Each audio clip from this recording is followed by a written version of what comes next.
When your own father looks you in the eyes and tells you that your dreams are a joke, something inside you either breaks or transforms. In my case, it did both. I still remember the exact moment it happened. The air in the room felt heavy, like the universe had paused just long enough to let those words land with maximum force. My father, a man I had admired my whole childhood, leaned back in his leather office chair, crossed his arms, and smirked. "A business? You?" he said, holding back a laugh. "Son, stop wasting your time. Get a real job. What you call a startup is nothing but a joke." He didn't even blink. He said it the way you'd talk about a kid pretending to be a superhero, amused, dismissive, certain I'd eventually give up and join the real world. Only I wasn't a kid. I was 23, armed with a laptop held together with tape, a wild dream, and a stubbornness that could crack concrete. But in that moment, none of that mattered, because it was my father saying it, the same man who taught me how to ride a bike, how to fix things with my hands, how to stay disciplined, how to think logically, the man I'd spent my whole life wanting approval from. And suddenly, he didn't just doubt me, he publicly dismissed me. His comment replayed in my head again and again, a joke. I tried to laugh it off, but the sting cut deeper than I expected. He ran a manufacturing company that had been in the family for 2 generations. He worked his way up, sweating through long nights and early mornings. He believed in predictable things, solid things, physical things. And in his mind, the business I was building, an online platform for small creators, was the opposite of that. Too modern, too digital, too risky, too me. He respected things he could see. I was building something invisible, and that made me invisible too. That night, I couldn't sleep. His words played in my head like a broken record, and every time I tried to shut it off, the volume only got louder. Maybe he was right. Maybe I was out of my depth. Maybe I should quit and find something more respectable. I stared at the spreadsheet of my expenses. I had barely 3 months of savings left, most of it going into hosting fees, marketing experiments, and failed prototypes. But there was one thing my father didn't understand about me. I didn't need approval. I needed purpose. And even though my purpose was still small, unpolished, and fragile, it was mine. Whenever I thought about quitting, I remembered the messages I'd get from small creators saying things like, "This platform could actually help me. I've been waiting for something like this. Keep going." I would read those messages late at night, clinging to them like lifelines. And that night, after hearing my father's words, those messages turned into fuel. I made a decision. I wasn't going to quit. I wasn't going to argue. I wasn't even going to try to prove him wrong. I was going to win. The next morning, I woke up with a different kind of energy, the kind that doesn't come from excitement, but from something darker, determination born from rejection. I started working like a man possessed. I rewrote my entire business plan. I redesigned the homepage. I reached out to creators, hundreds of them. I tested every feature myself. I slept 4 hours a night, drank too much coffee, and made sacrifice after sacrifice. Day by day, the platform grew, slow at first, like a tiny flame fighting the wind, but it grew. My father didn't ask how my business was going. He didn't even bring it up anymore. I realized later that he assumed I had quit. He didn't know about the long nights. He didn't know about the small wins. He didn't know about the little breakthroughs that kept me alive. And he definitely didn't know that his words had become the fire beneath my feet. But I didn't want him to know. Not yet. I wanted him to see results first. 6 months after the joke incident, something unbelievable happened. A content creator with nearly 500,000 followers posted a video about my platform. Completely unexpected, completely unpaid, completely authentic. Overnight, the website traffic exploded. Signups skyrocketed. My email nearly crashed from the flood of notifications. I watched the numbers rise on my screen like fireworks. For the first time, I cried. Not from sadness, from relief, from the realization that maybe, just maybe, I wasn't crazy after all. But I still didn't tell my dad. I wanted my success to speak for itself one day. A few weeks later, he invited me to his office again, but the tone was different this time. There was no smirk, no sarcasm, no dismissive amusement. Instead, he looked tired, older, worried. "Son," he said slowly, "I might need your help." I sat there frozen, unsure if I heard him correctly. "My company." He paused, rubbing his forehead. We're in trouble. His words felt surreal. The mighty family business? In trouble? He explained how they'd been losing clients, how new competitors were eating their market share, how digital transformation had left them behind. He didn't need money. Not yet. He needed ideas, strategy, the kind of digital understanding I had spent years building. And suddenly, he wasn't questioning my path. He needed it. I should have felt triumphant. I should have felt vindicated, but all I felt was compassion. I sat there quietly as he talked, and the whole time, one thought echoed in my head. Life is strange. The man who once called my business a joke was now asking me how I built it. That night, as I walked home, I couldn't shake a strange feeling. A shift had happened. For the first time in my life, I wasn't just my father's son. I was a businessman, an equal, a potential lifeline, and although I didn't know it then, that conversation would set in motion the events that would eventually lead me to something I never imagined, buying out the very company my father built. But that's a story for later. For now, all I knew was this: what he once mocked, he would soon depend on. And neither of us had any idea just how far things were about to go. The day after my father confessed his company was in trouble, something inside me shifted. I had walked into his office as a son, frustrated, wounded, underestimated, and walked out as something closer to a peer. It felt strangely empowering, but also frightening. For the first time in my life, he needed me. The same man who taught me to tie my shoelaces, who ordered me to be practical, who dismissed my ideas, now looked at me with uncertainty instead of authority. I couldn't tell whether I was ready for this new version of our relationship, but life wasn't giving me a choice. For the next few days, his situation occupied every corner of my mind. I replayed his confession again and again. We're in trouble. Those words echoed deeper than I expected. The family business wasn't just a company, it was history. It was the smell of machine oil on his clothes when he came home late. It was the factory tours I took as a kid, holding his hand. It was the symbol of everything he believed in.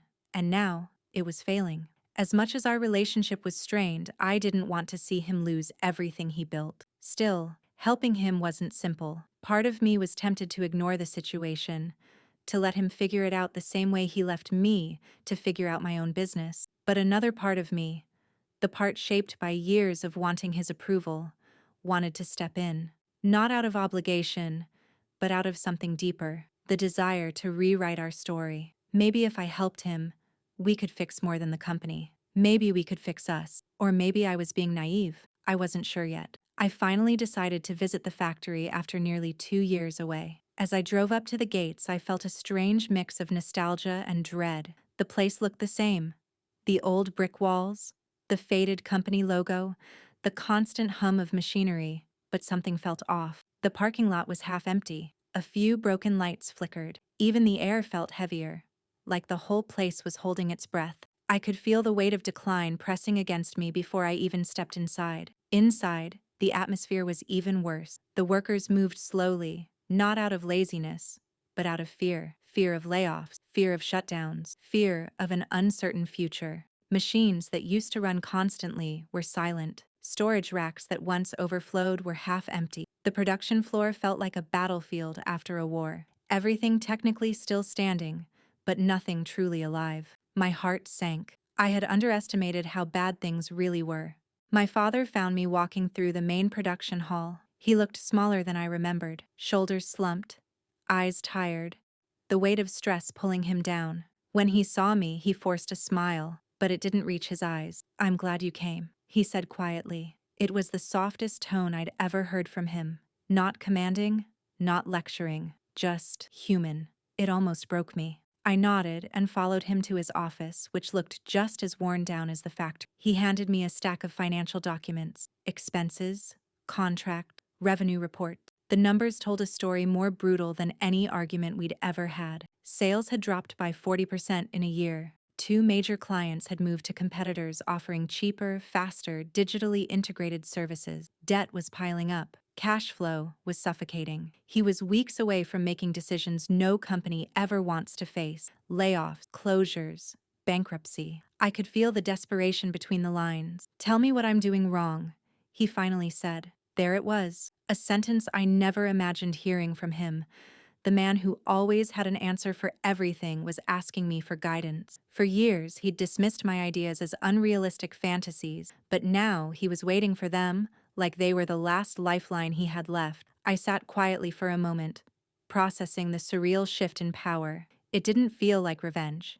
It felt like responsibility. I walked him through the basics of digital transformation, explaining concepts he had avoided for years: online tracking systems, automated production data, modern B2B marketing, social visibility, personalized pricing models. At first, he resisted, insisting, "We've always done it this way," but I calmly countered every objection. "And that's exactly why competitors passed you," I said. He didn't argue after that. He just listened, nodding slowly, as if realizing how long he had ignored the changing world. By the end of the meeting, he asked if I would act as a consultant for the company. The offer stunned me. I didn't come here expecting a job, especially not from him. But the truth was, I didn't want to be just a consultant. I had built something successful now, something he once mocked, but could no longer ignore. My platform was growing daily, and I was still managing it alone. I wasn't looking for employment. I was looking for expansion, both personally and professionally. Still, I agreed to help, on one condition. "I'll advise," I said, "but I work independently." He hesitated but eventually agreed. He didn't have the leverage to refuse. The balance between us had shifted quietly, but completely. For the first time, I wasn't the one chasing him for approval. He was the one reaching out. It felt strange, but empowering. I could almost feel the future rewriting itself in real time. Over the next month, I became a quiet force inside the company. I redesigned the website, created digital client funnels, automated certain production reports, and helped with brand repositioning. I didn't work on site. I preferred operating from my own space where I could balance my growing platform and his declining factory at the same time. The results came slowly at first, then faster. New leads, some returning clients, a slight stabilizing of revenue. The mood in the factory improved. Employees smiled more, resurfaced. But something else was happening too, something I didn't expect. I was starting to see cracks in the foundation of the company, not just financially but structurally. Mismanagement, old paperwork, outdated contracts that were draining resources, inefficient supply chains, and worst of all, internal politics that my father had ignored for years. The business wasn't just failing because of the market, it was failing because no one had challenged the system. My father may have built it with strength, but he never evolved it. I realized then that helping temporarily wasn't enough. The company didn't need advice, it needed reinvention.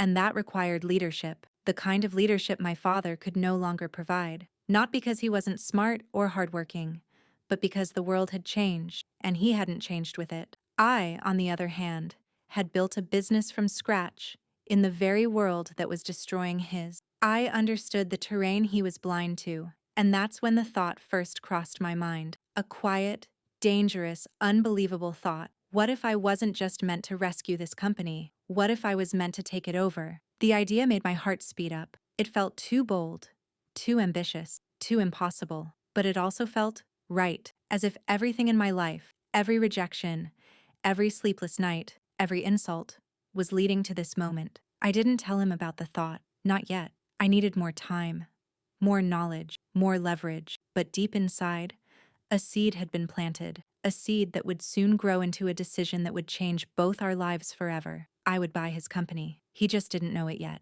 The idea of taking over my father's company didn't leave my mind. It grew louder, clearer, more logical with each passing day. At first, it felt like a betrayal. What kind of son thinks about buying the company his father built from scratch? But the more I studied the numbers, the operations, the inner politics, the more I realized this wasn't about pride or revenge. It was about survival. The company needed transformation, not nostalgia, evolution, not tradition. And my father, stubborn and loyal to the past, simply didn't have the mindset to steer the business into the future. My platform, on the other hand, was exploding. What started as a fragile dream had become a thriving ecosystem for creators. Daily users had tripled. A new round of investors wanted meetings. Influencers were reaching out on their own. The income was stable, strong even. For the first time in my life, I had something my father respected more than words: result. And with results came leverage, the kind of leverage that could shift the balance of power between us entirely. But before any takeover could happen, I needed to understand the company's soul. Not the paperwork, not the machines, the people. These were the workers who had known me since I was a kid running around the factory floor. Men and women who watched me grow up. Some still called me Little Boss. Others shook their heads, shocked that the kid they once teased was now offering advice that actually saved their jobs. I spent several weeks talking to them, not as a consultant, but as a human being. I learned things my father didn't know, or maybe didn't care to know. Workers were frustrated, managers were outdated, the old guard resisted change. Younger employees were leaving because they felt unheard. There was no innovation, no team culture, no forward momentum. Years of one-man leadership had created a silent hierarchy that suffocated new ideas. Your father runs things his way, one senior worker told me quietly, but his way doesn't work anymore. His sadness hit harder than any financial report. The deeper I dug, the clearer it became. The company's biggest weakness wasn't the market, it was the mindset. Everything mirrored my father's personality. Strong, but rigid. Loyal, but blind. Hard-working, but resistant to evolution. The factory wasn't just outdated, it was trapped in the past. And I, the child he once dismissed for thinking differently, was the only one who saw the future clearly. One night, while working alone on projections, my father walked into the office. His face was tired, but softer than usual. "You've done a lot these past weeks," he said, sitting across from me. "The team respects you. They talk about you." I didn't know what to say. Compliments from him were rare, almost mythical. He studied me for a moment and then added, "I'm proud of you." For a second, everything inside me froze. Those 4 words hit harder than any insult he ever threw. That was all I ever wanted growing up, to make him proud. But the moment felt bittersweet, because even as he said it, I realized something he didn't understand. The company was improving, yes, but it wasn't saved. It was stabilizing, but only temporarily. A long-term future required a change he wasn't ready for. Leadership had to evolve, strategies had to modernize, systems had to be rebuilt from scratch, and none of that could happen if he stayed in charge. The thought made my stomach twist. How do you tell the man who raised you that he needs to step aside for the good of everything he built? Instead of confronting him, I focused on building influence silently. I continued improving operations. I introduced new tools. I trained managers. I shifted the culture without drawing attention. Bit by bit, the factory started to feel alive again. Workers talked about innovation instead of layoffs. Processes became smoother. Clients returned calls. New contracts opened. And through it all, my father gave me more authority, first with hesitation, then with trust. Outside the factory, my own business was hitting new milestones. Our user base reached 250,000. A mid-sized venture capital firm offered a seed round that would multiply our growth. Journalists started reaching out for interviews. What once felt like a distant dream was now tangible. And with every achievement, the possibility of buying my father's company became more realistic. I had the financial foundation. I had the operational knowledge. I had the trust of the employees. All I needed was the right moment. But life doesn't wait for the perfect moment. It creates one. The company's largest client suddenly announced a massive restructuring. They wanted to cut costs across all suppliers. If we didn't meet their new requirements, automated data reporting, faster delivery times, digital integration, they would walk away. Losing them would cripple the business. My father panicked. The leadership team panicked. But for the first time, I didn't. I knew exactly what needed to be done. I worked for 72 hours straight, barely sleeping, barely eating. I rebuilt their entire client integration process. I automated inventory tracking. I restructured the pricing model. I created a digital dashboard specifically for that client, a level of transparency none of our competitors offered. When I presented the solution to the client, they were shocked, impressed. Within hours, they renewed their contract. Not just renewed, but expanded it. The factory erupted with relief. I became the hero of the company. And my father, he looked at me like he was seeing me for the first time. That night, we sat together in the empty production hall. The machines hummed softly around us. My father stared at the floor for a long time before speaking. I should have listened to you earlier, he said quietly. Your generation sees things mine can't. He wasn't angry. He wasn't defensive. He wasn't proud either. He was humbled. It was the first time I ever saw him unsure of himself. And for a moment I felt sorry for him. Sorry that the world had changed faster than he could adapt. That's when he dropped the question that changed everything. Would you ever consider taking a bigger role here? My heart stopped. This was it. The moment I had been preparing for. But he wasn't offering control. He wasn't offering co-leadership. His voice carried hesitation, fear. He was asking if I would help more, support him, not replace him. It wasn't enough. Not for the future. Not for the survival of the company. Not for the vision I had. I looked him in the eyes and, for the first time, spoke without fear. Dad, I said, your company can survive. It can grow again, but not the way it is now. It needs a new direction, a new strategy, a new leader. The words hung in the air like a thunderstorm ready to break. He blinked, stunned. Hurt flashed across his face, but behind it was something else. Understanding. He knew I was right. He just wasn't ready to admit it. The silence between us felt heavy. Are you saying you want my position? He asked, not angrily, but quietly, honestly. I took a deep breath. I'm saying the company needs someone who sees the future, and I'm ready to be that person. He leaned back, overwhelmed. The conversation ended without resolution, but something irreversible had happened. The truth was out. The shift was complete, and neither of us could go back. Over the next few days, my father was distant, lost in thought, grappling with the changes. I expected anger, but it never came. Instead, there was a quiet tension, like a man fighting an internal battle. He started delegating more to me. Managers consulted me directly. Employees came to me first. The company was slowly, silently transitioning toward a new era. And in that transition, one truth became clear. The future of the company was already in my hands, but to secure it fully, one final step remained. The step that would define everything. I would have to buy the company. The decision to buy my father's company didn't arrive like lightning. It grew slowly, quietly, through weeks of reflection and years of buried emotions. But once the idea formed fully, it stopped feeling like a dream and started feeling like destiny. I realized something important. I wasn't stealing the company from him.